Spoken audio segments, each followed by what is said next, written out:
Hi, it's Dwyer, gamblersadvisory.com, dwyerboxingnews.com. Remember, the opinion you should follow should be your own.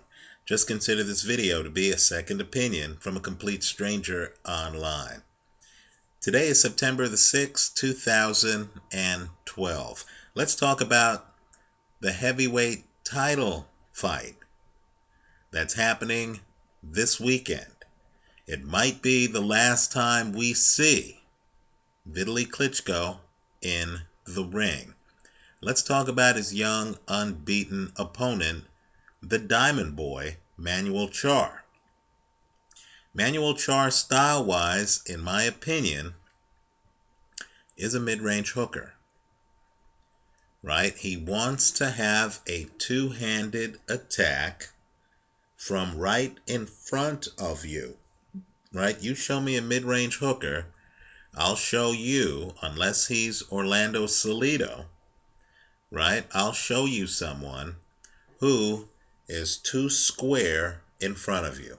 In other words, if I'm throwing both hands, then I'm more than likely standing parallel to you. Think Powell Wolak, right?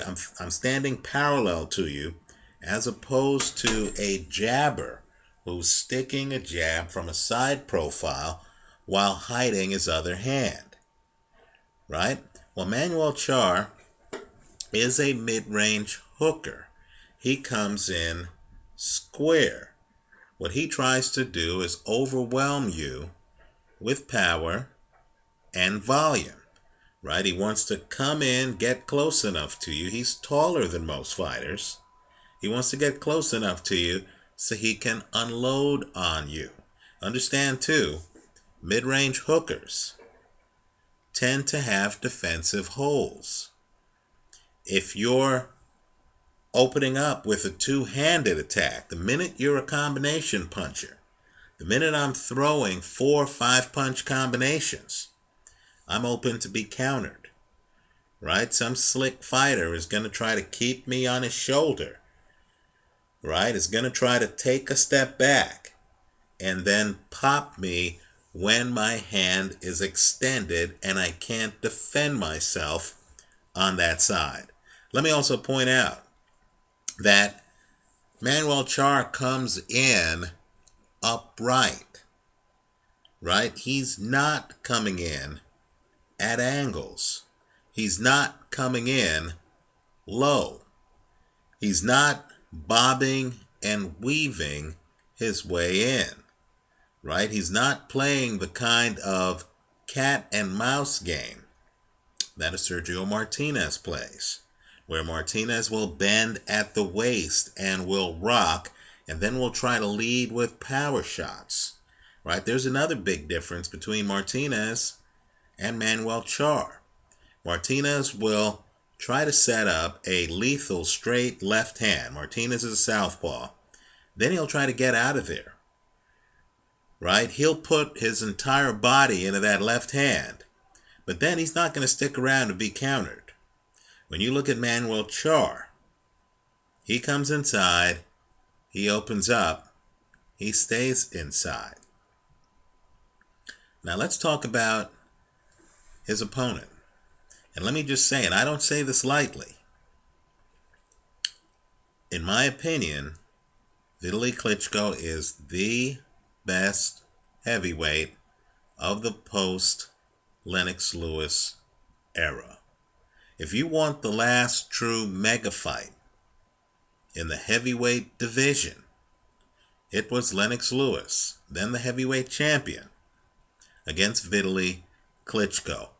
No heavyweight fight since that fight has had 2 Hall of Famers in the ring literally duking it out. Right?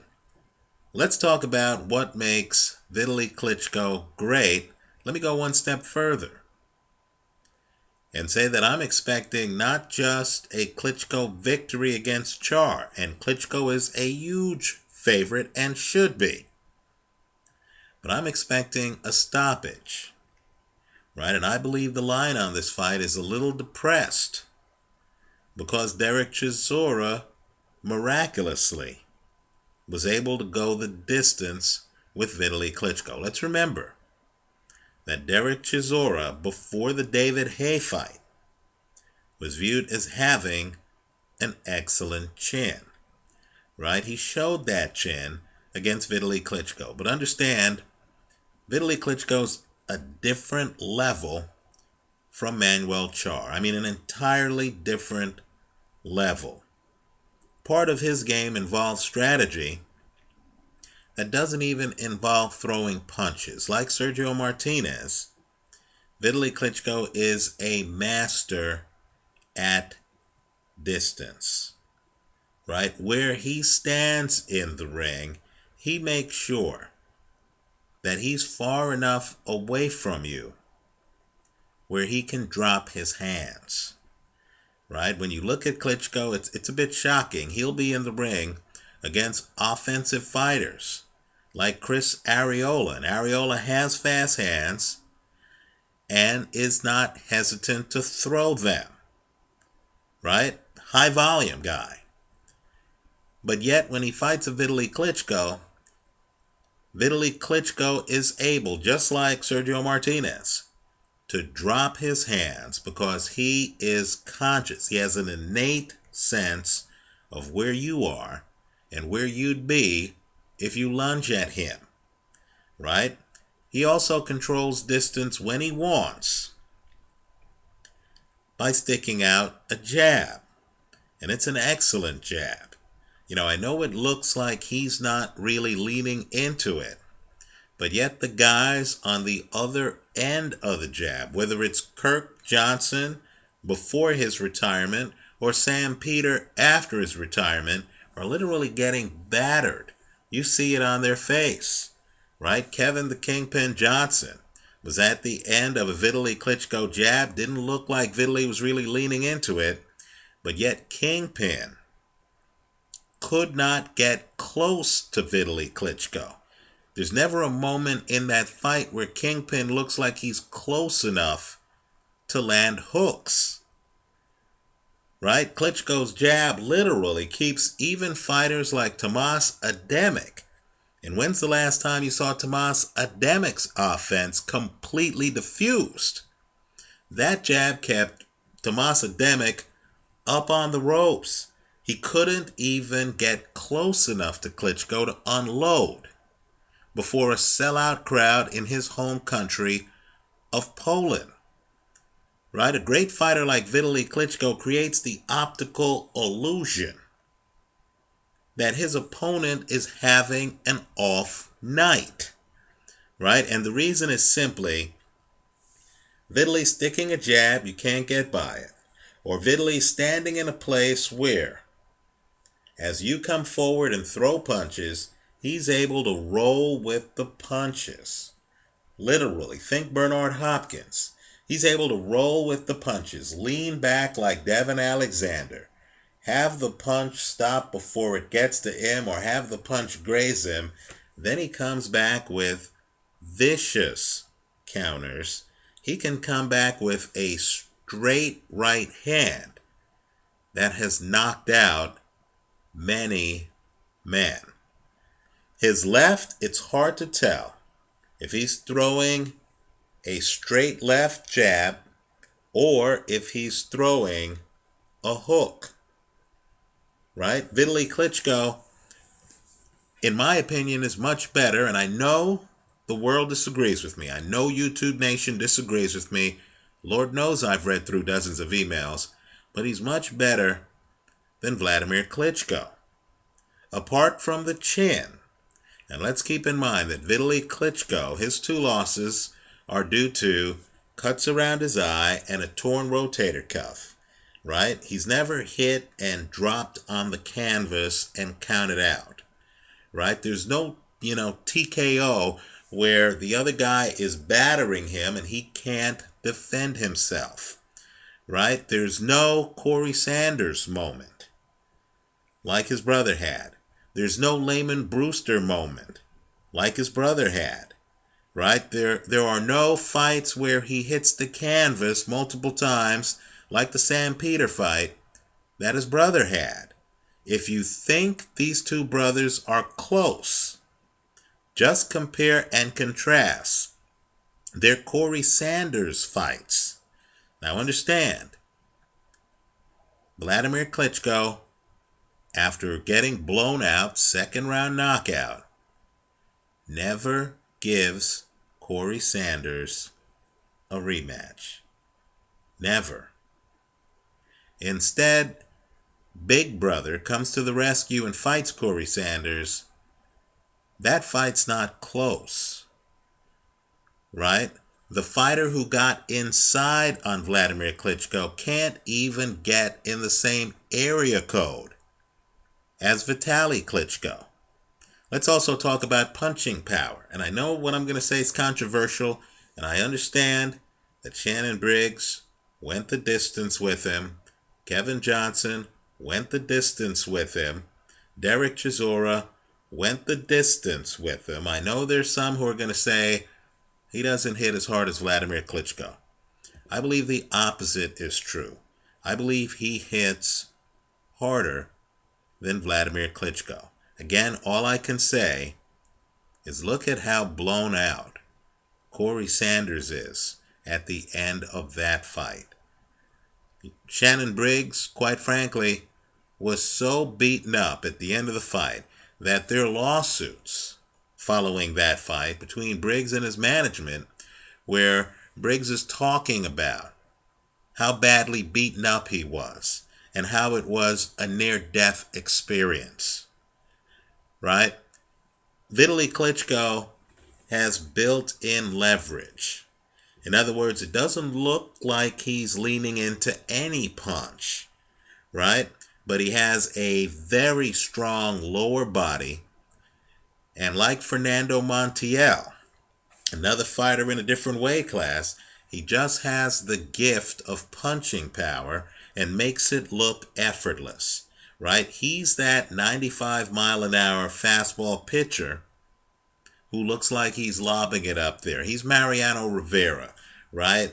A windup that looks effortless. Somehow, the ball just explodes, right? So when you look at his record, just understand that this is a guy who took off for 4 years and was dominant before the 4-year hiatus, and he's been dominant since the 4-year hiatus, right? He will travel to Los Angeles to fight Chris Arreola. Then he'll travel to Poland to fight Tomas Ademic. And I would argue that neither Arreola or Ademic has ever been as dominated in a fight as they were by Vitali Klitschko, right? His brother is a very good fighter. Vitali Klitschko is one of the best fighters in heavyweight history, right? I'll say this with regard to his brother. I wonder how his brother would do against the guys who could bob and weave their way inside, right? Whether it's the Jack Dempsey that took on Jess Willard, whether it's the Rocky Marciano that knocked Joe Louis out of the ring, whether it's the Joe Frazier from his fight against Bob Foster, another Hall of Famer, or the first fight against Ali, whether it's Mike Tyson, who almost decapitated Trevor Burbeck, right? Who was cat quick, doesn't even look like he breaks a sweat when he takes out Michael Spinks, right? Those cat-type fighters, those shorter guys who can bob and weave their way in and who could, when they get inside, come in with power punches, right? I urge everyone to look at the first round of the first Ali Frazier fight, right? What I want you to do is to look at how Frazier in that first round sets up his left hook. That's his money punch. What you're going to see when you look at the videotape is Frazier throws several left hooks in that first round. In other words, out the gate. No hesitation. No long feeling out. These are guys who can come in with power shots. I wonder how guys like that would do against Vladimir Klitschko. I know Vitali Klitschko would hold his own because we just don't have film. I know Chris Bird would beg to differ, but we just don't have film of a short guy able to just get inside on Vitali Klitschko and even do major work on Vitali's body. We just don't have it. About the only clips I've seen where a fighter methodically starts to get to Vitali Klitschko are the later rounds of the Lennox Lewis fight. But again, understand, that's the level where Vitali Klitschko belongs. Right? I would consider Lennox Lewis to be one of the heavyweight division's all-time greats. Right? Lennox Lewis, I would say, is the most substantial opponent Vitali Klitschko has fought. I believe he's the only opponent who looks like he seriously is testing Vitali Klitschko in a fight. So what I expect here against Diamond Boy is I'm expecting Vitali to just split Diamond Boy's guard. All Vitali has to do is literally just start laying into him with a jab.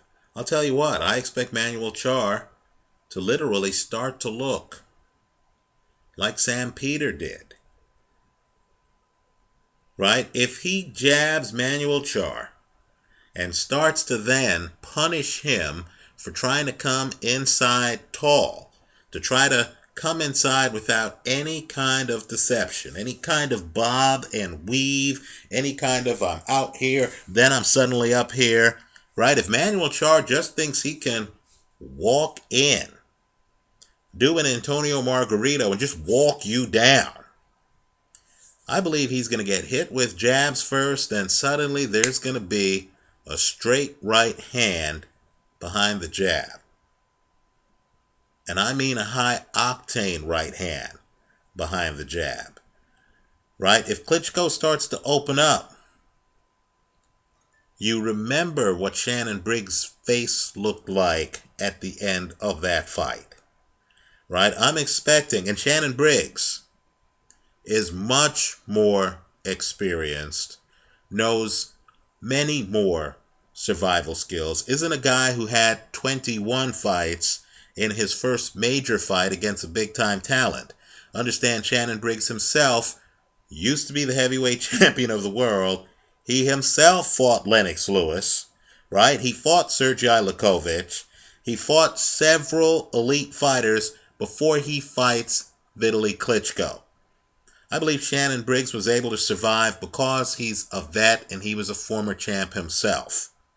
I believe Manuel Charr is going to find out that there is a big difference, and I mean a huge difference, between being a contender and being a champion who, quite frankly, is on the short list of the best in heavyweight history. I'm expecting a stoppage.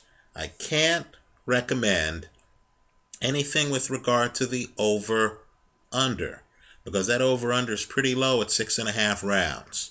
But let's just say that I'll be very surprised if this fight makes it to the 10th round, right? I'm expecting Vitali Klitschko to reach the point by the 3rd round where he doesn't even have to throw his jab, where his punches will have landed so flush that just the threat of a punch, just a feint, is going to be enough to keep Manuel Charr off of him, right? Everyone talks big before they actually go up against big league pitching.